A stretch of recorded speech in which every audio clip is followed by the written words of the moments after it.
અને 307નો ગુનો નોંધાયો છે, શું કહે? પરમ દિવસે મોડી રાત્રે ફતેગંજ બીચ પર એક બનાવ બનવા પામેલ, જેમાં એક ભોગ બનનાર છે એમને 4 ઈસમોએ માર મારેલો છે એવો પ્રથમ ગુનો નોંધાયેલો હતો. હવે આ ગુનાની વિગત એવી છે કે જે ભોગ બનનાર છે હેરી લુધવાણી, એમને માર મારેલો હતો. એમના કહેવા મુજબ એમને જે માર મારનાર હતા એ અલ્પેશ ઉર્ફે અલ્પુ સિંધી, મુકેશ ઉર્ફે ચપટ, રવિ દેવજાણી અને રાજુ જે વારસિયાનો રહેનાર છે એમના વિરુદ્ધ ગુનો નોંધાયેલા છે અને આ 307નો બનાવ બનેલો છે. આ ચારેય આરોપી છે એ ચારે આરોપીઓને પકડવા માટે લોકલ પોલીસે ટોટલ 5 ટીમ બનાવેલી છે. ડીસીબીએ 2 ટીમ બનાવેલી છે અને પીસીબીની ટીમ પણ આ માટે કામે લાગેલી છે.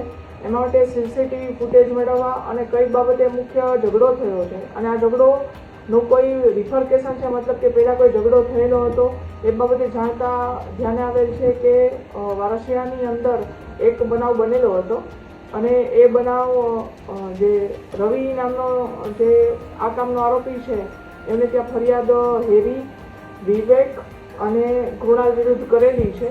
એ ફરિયાદ પણ નોંધાયેલી છે સિટી પોલીસ સ્ટેશનમાં.